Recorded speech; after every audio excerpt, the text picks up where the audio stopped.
Hey YouTube, this is Rescue Music Park Fan 62. It is Saturday, April the 8th at about 6 o'clock ish. Now, in today's video, I would like to talk about the draft, the WWE draft. Um, it was announced last night on SmackDown that the draft is coming back. It's supposed to be bigger than ever. Now, um, with that being said, um, the draft is supposedly supposed to start on Monday, May the 8th, um, which is the Raw after Backlash in Puerto Rico, in Jacksonville, Florida. Florida. So, with that being said, I would like to talk about my thoughts on who's going to go where. Now, I can see this going one of two ways. I don't know if this is going to be the case or not, but this is my. Um, I think it's going to happen with both Raw and SmackDown and possibly NXT. I don't know if NXT is going to have the draft as part of the show or not. But okay, let's get started. I think now there are going to be some where I'm going to combine them together. The first one is going to be Emma and um, Tegan Knox to Raw. Now, the reason why I say them to Raw is, as of recently, they really haven't been used as much. Emma has been used more as like a valet or something for Madcap Moss, which I can also see him going to Raw as well. Um, just because like Madcap Moss really has been used as much recently, and it's just one of those things where I feel like Raw could give him some um new challenges. Now, next is the Viking Raiders to Raw. Now, the Viking Raiders, as of recently, has had this continuous thing uh, with like the New Day and all of them. And I feel like on Raw they would have a lot better chances as far as what you know, who they could have good matches with. I also see it with Valhalla as well. Um, Now from Raw to SmackDown, I first of all I can honestly see first one is Alexa Bliss. Um, she really hasn't been on screen since the Royal Rumble in January. That is because of issues she had. But even then, up to then, her she was just flat. I hate to say that, but it's just like she even when Triple H took over in July, she just could never quite get out of the you know, being right there in the middle.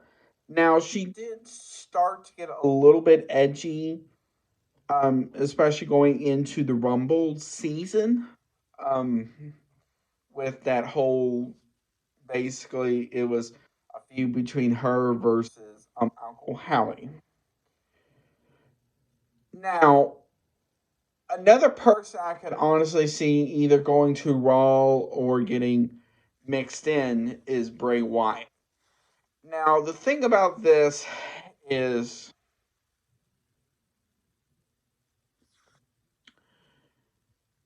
it depends on how WWE wants to go with this because they can either start the rumored Wyatt Six faction with Alexa, or they could have them be together like during the pandemic era of Raw, with like the Firefly Funhouse and all of that.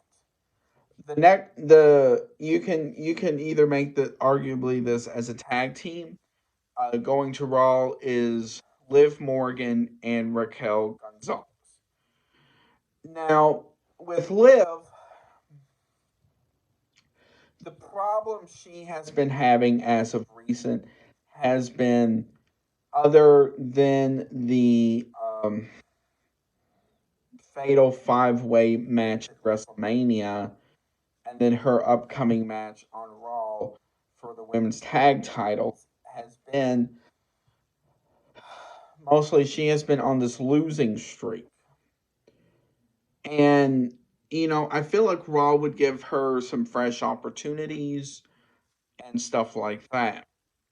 With Raquel, one of Raw's biggest problems is they don't really have a tall, strong woman like they used to. Um, with Nia Jax. But with Raquel, I feel like with her, she could do some wonders with some of the female stars, especially women like Bianca Belair, which leads me into her. The thing with Bianca has been this: she has been Raw Women's Champion for a year now. I could honestly see her doing one of two things in this situation, especially with Rhea Ripley. I can see them doing like they did with Becky and Charlotte and exchange each other's titles to each other, or they just stay on their proper shows. Which brings me to Judgment Day, which is Edge, not Edge, I'm sorry, Finn Balor, Damian Priest, and Dominic Mysterio. I can see them getting drafted to SmackDown because with Rhea Ripley now being SmackDown Women's Champion, she's still going to need her Goonies, so to speak, to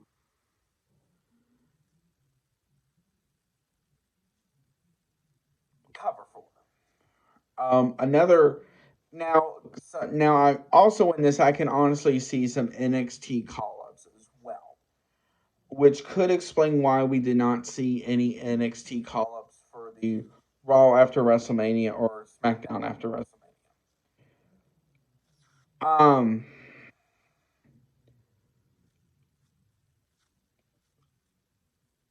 so first, I can honestly see Gigi Dolan, JC Jane, I'm sorry, Zoe Stark going up. Now, I can, first of all, the next thing Raw and SmackDown really needs are top female heels. Because when Alexa was the goddess, she was like the top female heel at the time. But when she started this whole shtick with Bray Wyatt during the pandemic, that slowly started to go away. Now, also in 2019, one of the top heels at the time on SmackDown was Mandy Rose, her with Sonya. So now now, so I can honestly see either JC Jane or Gigi Dolan going to Raw, and then either JC Jane or Gigi going to SmackDown. Zoe Stark probably could do Raw as well because I have heard she's been doing some like dark matches and stuff as well. Now the next thing is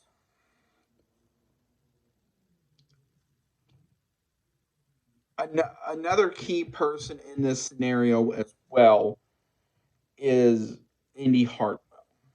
She just won the NXT Women's title at Stand and Deliver.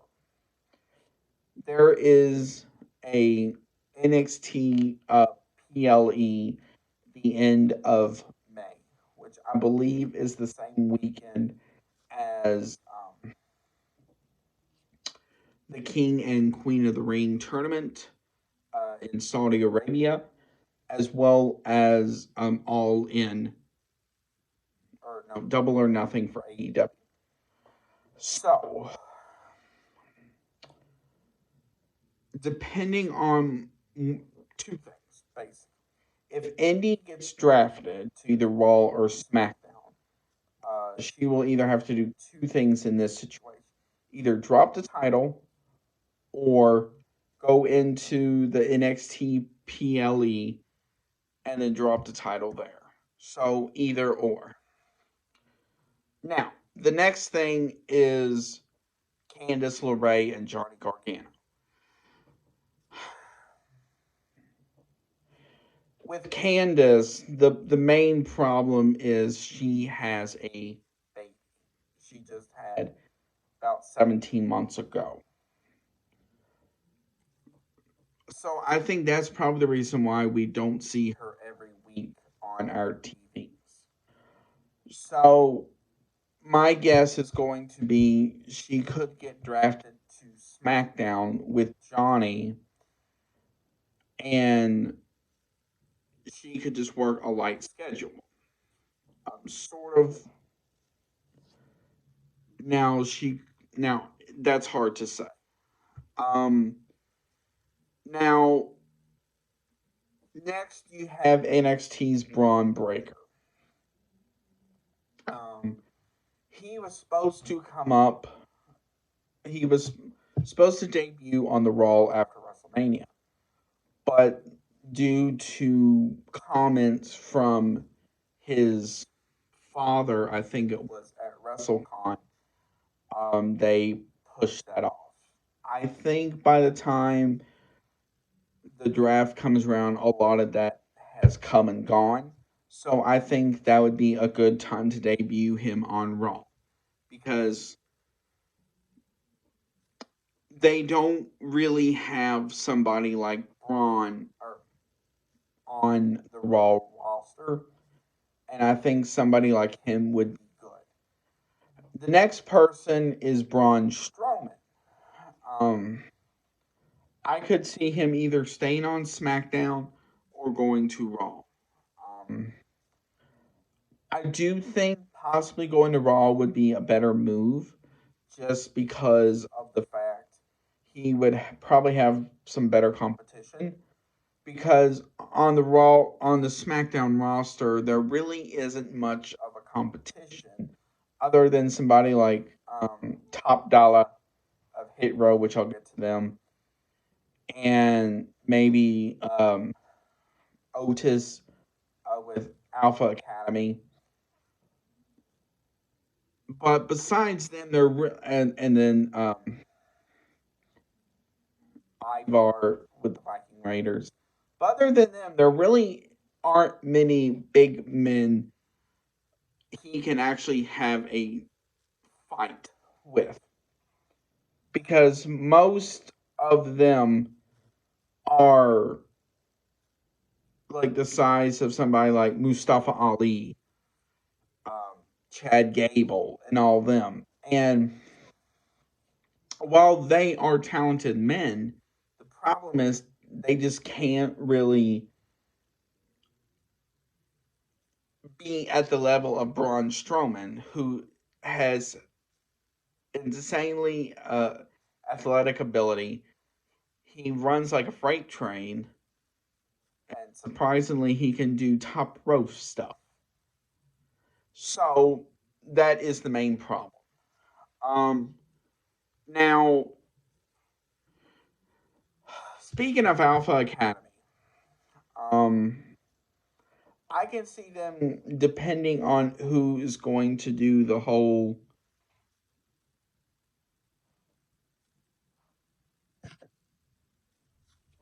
roster for this.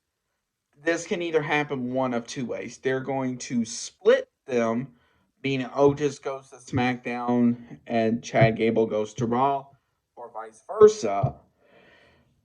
The problem with it is that they are Otis and Chad Gable are both talented individuals. The problem is with it has been they treat them like they're more of a comedy act, especially with Otis because he has started this thing with maximum male models. Now, where that stands, I have no freaking idea. But it's just one of those things where we just don't really know what is going to happen, which leads me into maximum male models. So in this, you have, and I'm going to really try to get their names correctly here. You have Maxine, you have Masse, and then you have, I forgot what the other person's name is. The problem you have with those individuals is this. They are treated more as like a comedy act than they are actual wrestlers. And it's just it's hard to take them seriously when they are talking about fashion on a wrestling show. So I just don't really know what to think. Now, the next person in this, well, the next two people, I should say, is Ronda Rousey and Shayna Baszler. Here is the main problem with Ronda and Shayna. Ronda run on SmackDown since she got drafted to SmackDown the last time has not been the greatest run of her career.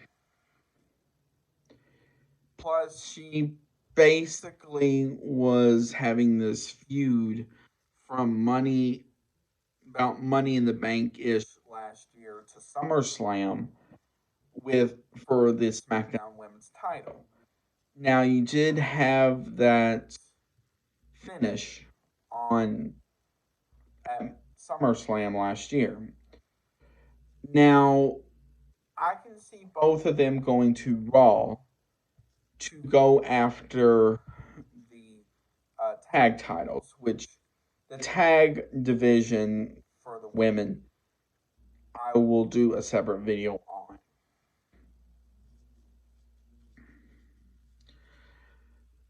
The next group I can see is Damage Control going to SmackDown. Because with Damage Control, the thing about them is they have been doing this same shtick since basically SummerSlam last year with Becky Lynch and them.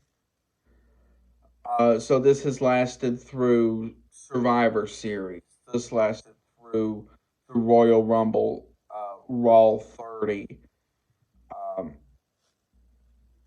And it's just the main problem is that they have not their feud has been going on for so long, it's just gotten tiring and boring. So so they need to go to SmackDown to have a fresh start, have a fresh feud, and stuff like that. Because I feel like going to SmackDown would help them out. Now, the next person is Mustafa Ali. Since late last year, he has basically become the Bobby Lashley's punching bag. And I feel like going to SmackDown would help him out to give him a fresh start, maybe to start a fresh feud. Which leads me to Bobby Lashley. I feel like going to SmackDown could help him as well, just to get him fresh feuds.